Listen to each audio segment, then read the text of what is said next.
हाँ, hello 10th class. Good morning बच्चों। मैं जॉन मैम बोल रही हूँ, आपकी सोशल साइंस की मैम। तो बच्चों, फिर से मैं आप सभी बच्चों का ऑनलाइन सोशल साइंस की क्लास में स्वागत करती हूँ। तो पिछले दिनों बच्चों हम लोगों ने जो सोशल साइंस में इकोनॉमिक्स की बुक शुरू की थी ना, तो इकोनॉमिक्स की बुक जिसका नाम है आर्थिक विकास की समझ, है ना, ये आपकी बुक का नाम है, ठीक है। और इसका हम लोगों ने पहला अध्याय शुरू किया था। पहला अध्याय क्या था? विकास। विकास यानी डेवलपमेंट। तो विकास का हम लोगों ने भाग 1 पढ़ा था ना पिछले दिनों। तो भाग 1 में हम लोगों ने कुछ चीज़ें जो पढ़ी थी उनको एक बार देख लेते हैं कि क्या पढ़ा था हम लोगों ने पिछले दिनों। तो पिछले दिनों हम लोगों ने सब विकास क्या है ना। दूसरा पॉइंट हम लोगों ने देखा था विकास क्या वादा करता है। और तीसरा पॉइंट देखा था विकास के महत्वपूर्ण पक्ष कौन से हैं, पक्ष या पहलू भी बोल सकते हैं आप। आय और लक्ष्य, ये हम लोगों ने पढ़ा था। और उसके बाद पढ़ा था विकास के लिए लोगों के मिले जुले लक्ष्य। और आखिर में मैंने देखा था राष्ट्रीय विकास।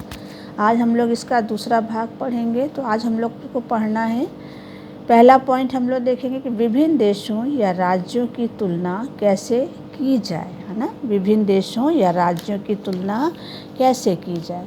उसके बाद हम लोग देखेंगे आय और अन्य मानदंड, है ना, आय और अन्य मानदंड। तो सबसे पहले हम लोग देखते हैं बच्चों, फर्स्ट हेडिंग जो हमारा है, विभिन्न देशों या राज्यों की तुलना कैसे की जाए। तो बच्चों, सामान्यतः अगर हम लोग देखें तो हम व्यक्तियों की, है ना, 1 या 2 महत्वपूर्ण विशिष्टताएं लेकर ही क्या करते हैं, तुलना करते हैं, है ना। जब हमको किसी 1 या 2 व्यक्तियों की तुलना करनी होती है तो हम उनके 1 या 2 जो खास उनकी विशेषताएं होती हैं उनको लेकर ही तुलना करते हैं। आप अपने कक्षा के विद्यार्थियों का अच्छा उदाहरण ले सकते हैं, उससे अच्छे से समझ सकते हैं। तो जो कक्षा के विद्यार्थियों का अगर हम उदाहरण लें तो आप अपनी कक्षा में देख सकते हैं कि सभी बच्चे या विद्यार्थियों की ऊंचाई, है ना, उनका स्वास्थ्य, प्रतिभा और रुचि, इन सब में क्या होता है बच्चों, सभी विद्यार्थियों में अंतर होता है ना। अब जैसे उदाहरण के लिए अगर आपकी कक्षा में या कक्षा में जो सबसे स्वस्थ विद्यार्थी है ना, वो सबसे पढ़ाकू या पढ़ाकू का मतलब पढ़ने वाला विद्यार्थी ना हो, है ना। तो ज़रूरी नहीं है कि जो क्लास में सबसे स्वस्थ विद्यार्थी है वो पढ़ाकू हो या पढ़ने वाला विद्यार्थी हो, ठीक।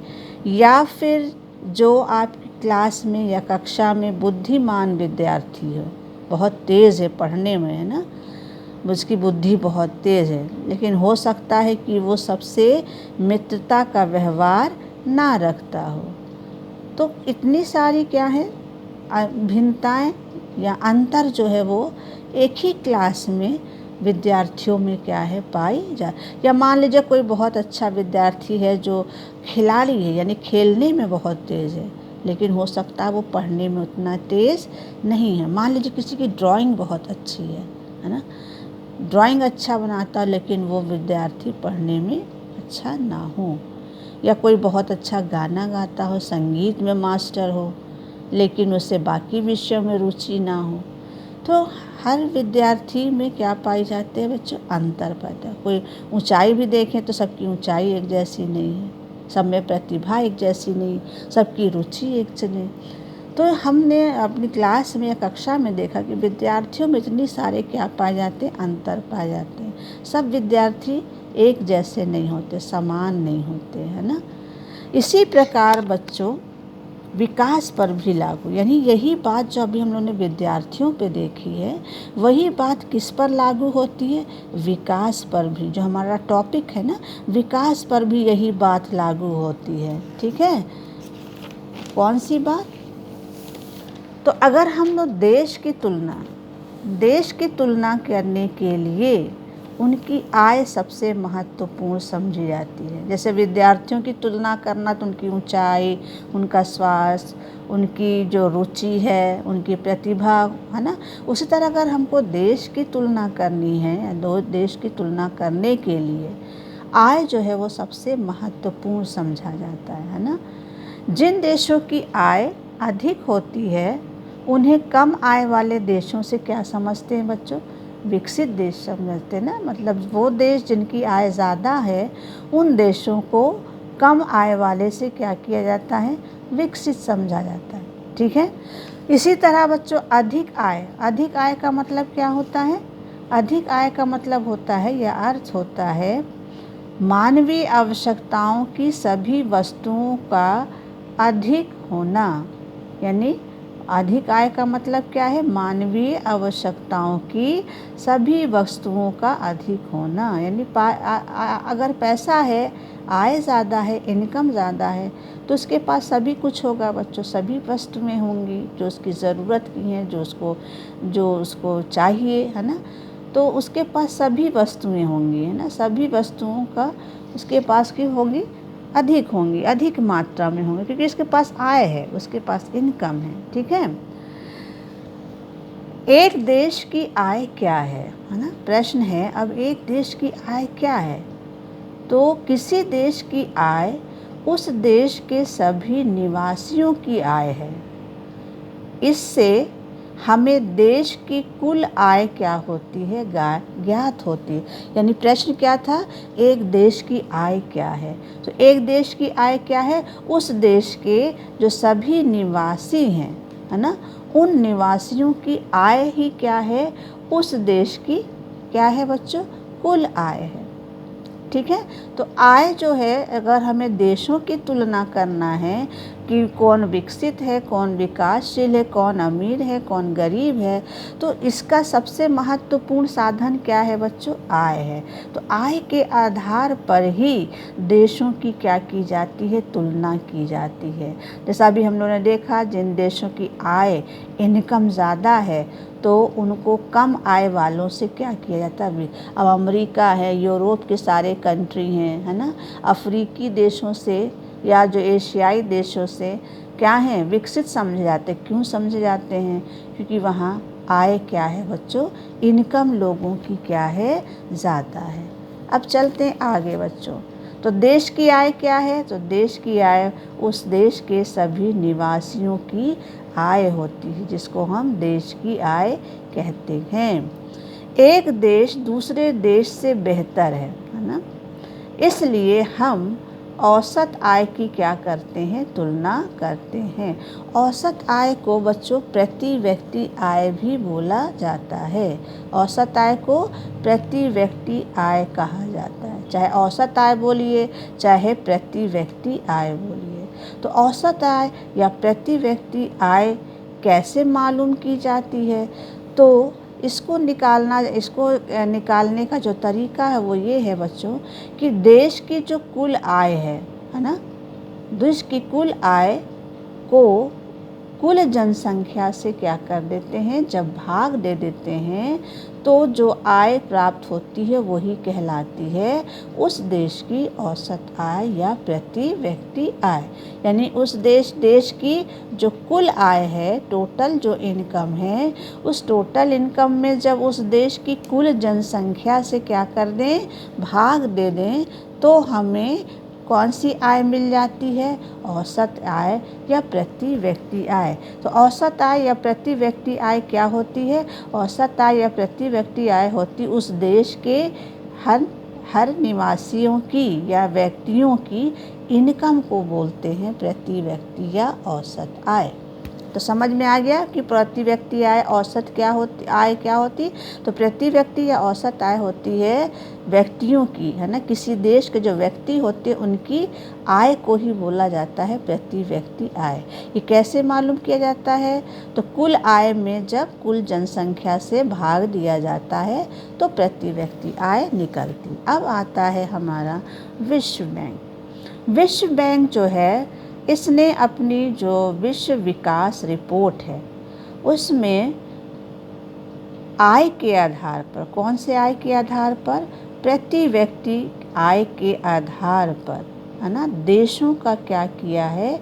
वर्गीकरण किया है। विश्व बैंक ने अपने विश्व विकास रिपोर्ट में, है ना, प्रति व्यक्ति आय के आधार पर देशों का क्या किया है? वर्गीकरण किया है। अब कैसे किया है? तो विश्व बैंक के अनुसार, जो हमारा वर्ल्ड बैंक है उसके अनुसार, वे देश जिनकी 2017 में प्रति व्यक्ति आय $12,056 है ना, यानी $, मतलब जो अमरीकी पैसा है ना, उसको डॉलर बोलते हैं ना, तो वो देश जिनकी प्रति व्यक्ति आय 2017 के अनुसार कितनी है? $12,056 प्रति वर्ष या उससे अधिक, उन देशों को विश्व बैंक ने कौन सा देश कहा है? समृद्ध देश कहा है, यानी विकसित देश कहा है। समृद्ध देश का मतलब विकसित देश कहा है। कौन से देश को? जहाँ पर जिनकी प्रति वर्ष इनकम कितनी है, प्रति व्यक्ति आय कितनी है? $12,056। तो उन देशों को विश्व बैंक ने समृद्ध देश या विकसित देश कहा है। फिर इसके बाद विश्व बैंक ने के अनुसार, वे देश जिनकी प्रति व्यक्ति आय, यानी जो व्यक्तियों की इनकम है, वो $, कितनी है? $995, है ना, यानी अमेरिकी रुपया या अमेरिकी डॉलर कितना है? 995, या उससे भी 995 से भी कम। तो ऐसे देशों को विश्व बैंक ने कौन सा देश कहा है? निम्न आय वाला देश। निम्न आय वाला देश का मतलब होता है विकासशील देश, है ना। तो वर्ल्ड बैंक ने प्रति व्यक्ति आय के आधार पर देशों का वर्गीकरण मुख्य रूप से इन दो भागों में किया है, विकसित यानी समृद्ध, निम्न आय वाले यानी विकासशील देश। भारत जो है वो किस वर्ग में आता है? तो भारत के 2017 के अनुसार जो प्रति व्यक्ति इनकम है या प्रति व्यक्ति आय जो है वो है $, यानी अमेरिकी डॉलर 1,820 रुपये, यानी $1,820 प्रति वर्ष। यानी भारत में एक व्यक्ति की जो इनकम है वो कितनी है? $1,820 प्रति वर्ष, है ना। तो भारत जो है वो इन दोनों देशों के बीच में आता, मध्य में आता, यानी समृद्ध देश और निम्न आय वाला देश। यानी भारत की जो इनकम है वो $2,000 से कम है, लेकिन 995 से ज़्यादा है। इसलिए भारत जो है वो इस मध्यम, भारत किस वर्ग में आएगा? मध्यम आय वर्ग वाले देश में आता है। तो वर्ल्ड बैंक के अनुसार भारत जो है वो इस समय 2017 के अनुसार मध्य आय वर्ग वाले देश की श्रेणी में आता है। तो ये हो गया बच्चों वर्ल्ड बैंक के द्वारा देशों का वर्गीकरण, किसके आधार पर? प्रति व्यक्ति के आधार पर। अब चलते हैं आय और अन्य मानदंड। अभी हमने पिछले भाग में पढ़ा था बच्चों कि व्यक्तिगत लक्ष्यों के बारे में देखा था ना, कि एक ग्रामीण जो भूमिहीन किसान है उसका लक्ष्य कुछ और था विकास के बारे में, और जो एक पंजाब का संपन्न किसान था उसका लक्ष्य कुछ और था। तो हम लोगों ने जो लक्ष्य देखा उससे हमें पता चला कि लोग जो हैं वो केवल बेहतर आय नहीं चाहते, है ना, मतलब लोग जो हैं वो केवल बेहतर आय यानी इनकम ही नहीं चाहते, यानी उसके बारे में नहीं सोचते, बल्कि इसके साथ साथ, बेहतर आय के साथ साथ लोग जो हैं वो अपनी सुरक्षा, दूसरों से आदर और समानता का व्यवहार पाना और आज़ादी जैसे लक्ष्यों के बारे में भी सोचते हैं। तो लोगों की जो सोच है वो केवल बेहतर आय ही नहीं है, वो बेहतर आय के साथ साथ क्या चाहते हैं? अपनी सुरक्षा चाहते हैं, दूसरों से आदर चाहते हैं, समानता का व्यवहार पाना चाहते हैं और आज़ादी चाहते हैं। ठीक है। तो जैसे व्यक्ति यानी लोग की सोच इस तरह है कि वो आय के साथ साथ ये सारे लक्ष्य भी चाहते हैं, ये वो चाहते हैं कि ये लक्ष्य भी उनके पूरे हों, उनको इज्जत मिले, सम्मान मिले, आज़ादी मिले। ठीक उसी प्रकार जब हम देश या किसी क्षेत्र के बारे में सोचते हैं तो हम औसत आय के अतिरिक्त, यानी औसत आय मतलब प्रति व्यक्ति आय के अतिरिक्त अन्य महत्वपूर्ण लक्षणों के क्या है बारे में भी सोचते हैं। जैसे लोग जो हैं केवल बेहतर आय नहीं चाहते, इसके साथ साथ वो अपनी सुरक्षा, आदर, समानता और आज़ादी जैसे लक्ष्यों के बारे में सोचते हैं। वैसे ही बच्चों, अगर हम किसी देश या किसी क्षेत्र के बारे में सोचते हैं तो हम औसत आय के अतिरिक्त यानी प्रति व्यक्ति के आय के अतिरिक्त और भी बहुत से महत्वपूर्ण लक्ष्यों के या लक्षणों के विषय में क्या करते हैं, सोचते हैं। अब वो लक्षण क्या क्या हैं वो हम लोग देखेंगे। तो पहला लक्षण क्या है बच्चों, वह है प्रति व्यक्ति आय। तो प्रति व्यक्ति आय जो है वो हमने भी बताया कि प्रति व्यक्ति आय जो होती है किसी देश में व्यक्तियों या वहाँ के निवासियों की क्या होती है, इनकम होती है, उसको हम प्रति व्यक्ति आय कहते हैं। तो भारत में प्रति व्यक्ति आय अगर हम देखें तो मैं आपको एक डायग्राम आपकी बुक से दिखा रही हूँ, ये है तालिका, है ना। इसमें देखिए बच्चों 3 अपने भारत के राज्य दिए हैं, हरियाणा, केरल, बिहार। ये आपका आंकड़ा है 2015 और 16 के लिए। यहाँ दिया प्रति व्यक्ति आय रुपयों में, है ना। ये 3 राज्य। अब हरियाणा को लीजिए तो हरियाणा में जो आय है लोगों की वो है 1,62,034 रुपये। केरल में है 1,40,190 रुपये। बिहार में है 31,454 रुपये। तो अगर इस आंकड़े को हम देखें तो हरियाणा में सबसे ज़्यादा क्या है बच्चों, प्रति व्यक्ति आय है ना। सबसे ज़्यादा जो है वो सबसे अधिक प्रति व्यक्ति आय कहाँ है, हरियाणा में है। का कितनी है यहाँ 1,62,034। और बिहार में क्या है बच्चों, सबसे कम है, यानी बिहार में सबसे कम प्रति व्यक्ति आय है, लोगों की इनकम सबसे कम है। यहाँ मात्र कितना है बच्चों, 31,454 रुपये।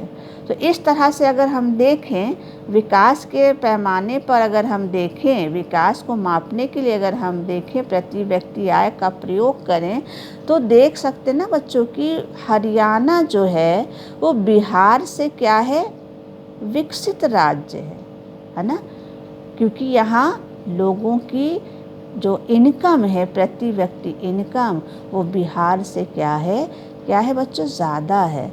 तो विकास को मापने के लिए अगर हम प्रति व्यक्ति का प्रयोग कर रहे हैं तो इस आधार पर हरियाणा जो है वो बिहार से क्या है, विकसित राज्य जो है वो माना जाएगा, क्योंकि यहाँ प्रति व्यक्ति आय क्या है बच्चों, अधिक है। तो भारत में प्रति व्यक्ति आय किस राज्य में ज़्यादा है, तो वो है सबसे ज़्यादा राज्य आपके तालिका के अनुसार वो है हरियाणा। और सबसे कम कहाँ पर है, बिहार में।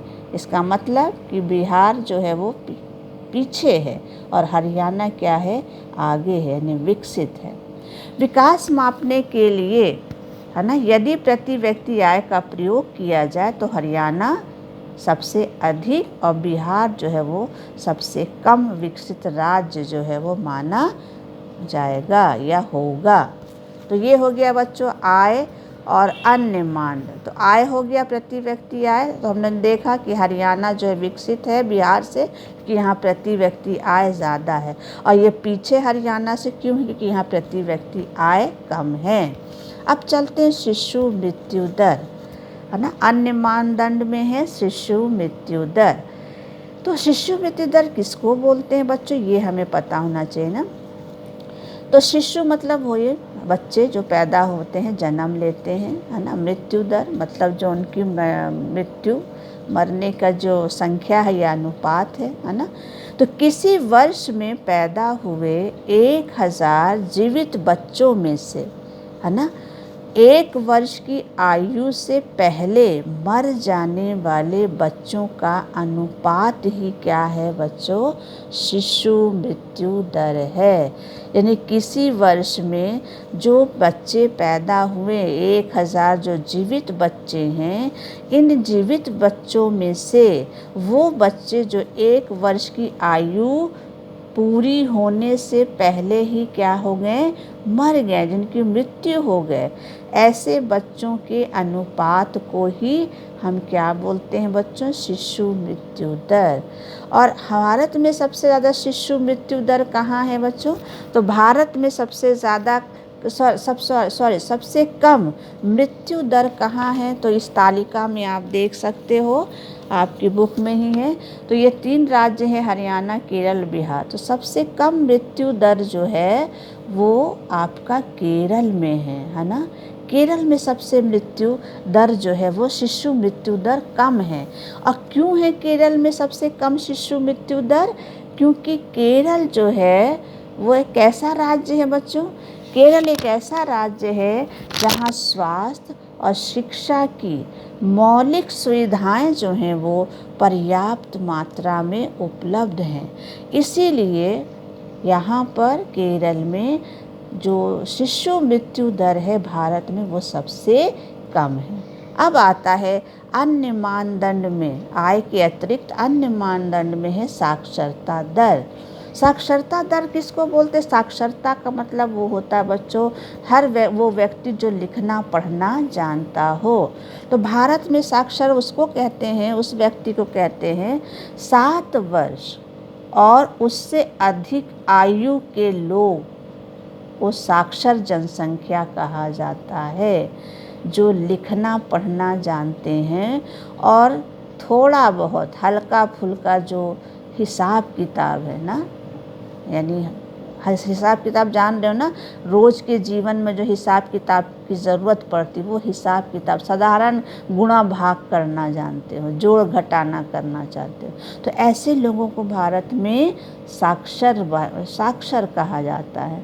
तो इन्हीं के अनुपात को हम क्या बोलते हैं बच्चों? साक्षरता दर। 7 वर्ष और उससे अधिक आयु के लोगों को साक्षर जनसंख्या का क्या कहते हैं? अनुपात कहते हैं या साक्षरता दर कहते हैं, जिनको लिखना पढ़ना आता है और जो साधारण है ना गणित यानी घटाना जोड़ना जो है वो जानते हैं।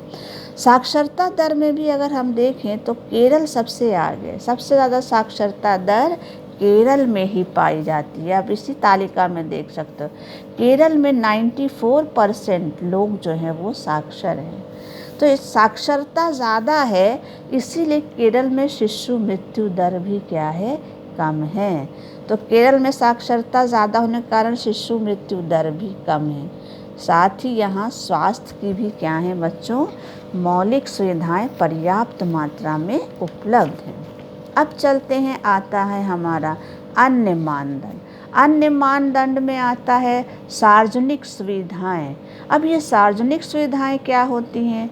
वे सुविधाएं जो किसी देश की सरकार द्वारा अपने नागरिकों को सस्ते में या कम दामों पर उपलब्ध कराती, यानी वे सुविधाएं जो किसी देश की सरकार अपने नागरिकों को क्या करती है? सस्ते में या कम दामों पर क्या करती? उपलब्ध कराती है।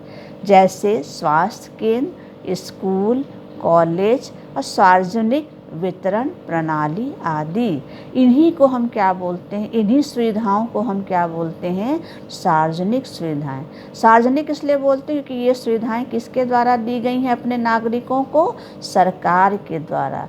तो इसीलिए इसको बोला गया है सार्वजनिक सुविधाएं। ठीक है।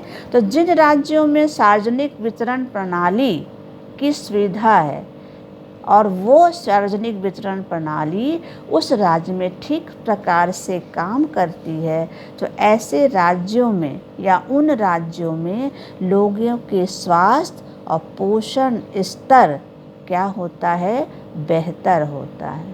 तो भारत में सार्वजनिक वितरण प्रणाली, जिसको हम राशनिंग प्रणाली भी कहते हैं, जिसमें सरकार जो है लोगों को या जो ख़ास तौर से गरीबी रेखा के नीचे वाले लोग हैं ना, उनको कम कीमत पर या कम मूल्य पर उनकी आवश्यकता की क्या करती, वस्तु में उपलब्ध कराती। उसी को हम बोलते हैं सार्वजनिक वितरण प्रणाली या राशनिंग प्रणाली, है ना।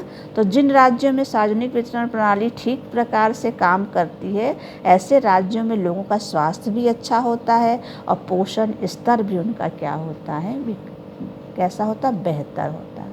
तो विकास के लिए आय के अतिरिक्त इन सारे अन्य मानदंडों की क्या होती है, आवश्यकता पड़ती है। तो बच्चों, आज का ये टॉपिक यहीं ख़त्म हो गया है, और अगर आपको कुछ समझ में ना आया हो तो मुझसे बाद में पूछ लीजिएगा। थैंक यू बच्चों।